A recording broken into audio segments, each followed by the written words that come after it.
1st November 2019, Uganda Revenue Authority introduced the EFRIS, the electronic fiscal receipting and invoicing system.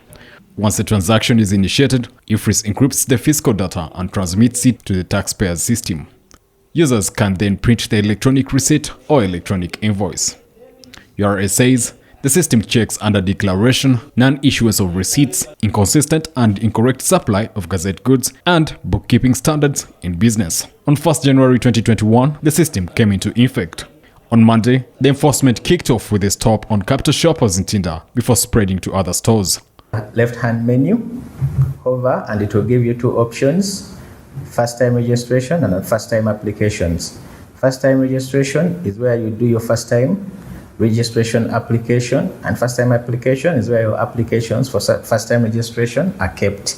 As enforcement of EFRIS continues, users have discovered compliancy and usability issues. Mugabe Derek is the proprietor of the East African Broadband Connection.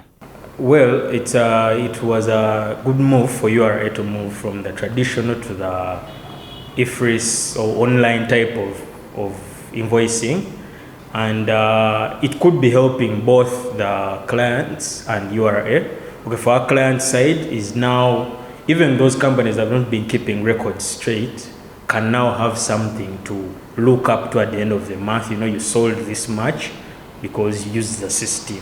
He says the positive forms notwithstanding, he has found the cost of compliance high. We are still living in a country with high internet costs, so that is a real huge challenge for the people down. Not the big corporate companies, but us, below the small players. That is a big problem for people. Uganda Revenue Authority spokesperson Ian Rumanyika says the government is reviving the cost. The beauty with this system is that it automatically detects that you're offline, and it continues operating in the offline mode, and it will again, when internet is back, gather all the transactions that are and remit it or communicate them to URA.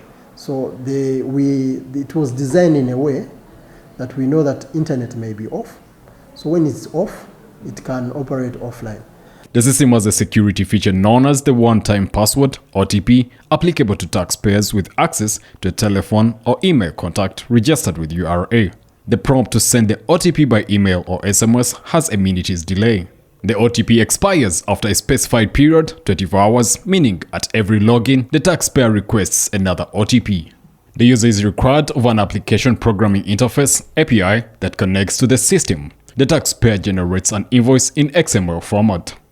Rumanyika says the tax body is addressing the information gap. That provision is already provided for in the system. As I said, there must be an information gap, where we need, of course, as URA to continue sensitizing that actually you can operate this system and use and issue receipts and invoices when you are in the offline mode, and when internet is back, it transacts all the other transactions that have been happening offline online to URA. Taxpayers say the system exposes them to cyber threats and delays. We've had moments when the system is slow. Times when it's slow, because maybe we would understand the server is overcrowded. Everyone now is using the system. And there are times you're looking for a product that you may be dealing. Actually, let's say like for our internet, the first time we were looking for the product on the portal, it was quite cumbersome. Rumanyika argues the system is built to withstand such threats. Understandable, but we've been trying to do change management, sensitizing, and guaranteeing people that your data is secure with us. It is we protect it. It's highly confidential.